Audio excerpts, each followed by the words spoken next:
Pare naman, ang tagal kong tinago niyan. Walang ibang nakakaalam. Wala akong pinagsabihan. Paano nalaman ni Charis? Ang sisihin niyo, si Dio. Siya nag-iwan ng anak kay May. Ano sabi mo? Yun ba? Oo, inaamin ko. Pero hindi ko na ituloy. Walang ibang lumabas sa bibig ko. Pero paano naghinala pa rin siya? Pare naman, hinala lang yun. Ha? Kung walang aamin, hindi mako-confirm. Ha? Pare, safe pa rin kayo ni Minchi. Ipinapangako ko. Wala nang lalabas sa bibig ko. Wala nang ibang makakaalam. Ha? Pare, siguraduhin mo lang, ha? Oh. Sige, subukan nyo. Subukan nyo ang i-ano, tapos ikabit nyo rin dito. Sige na, pare. Sige na. Ay, sige na. Isa si Miss Dara. Andiyan na po, tinawag ko na. Miss Dara? Ha?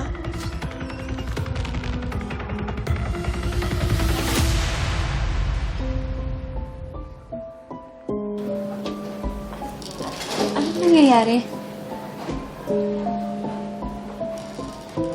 Ayos ka ba?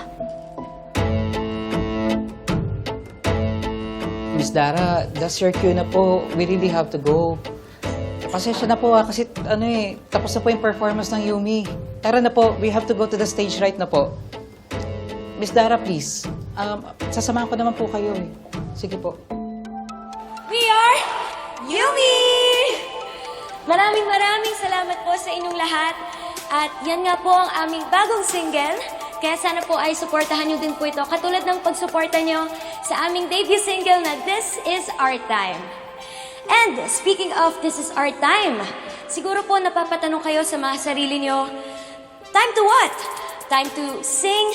Time to shine?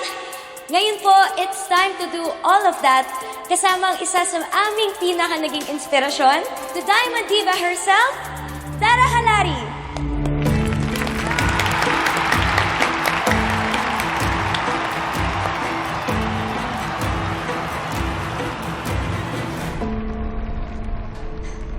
Ano na namang problema, Lol?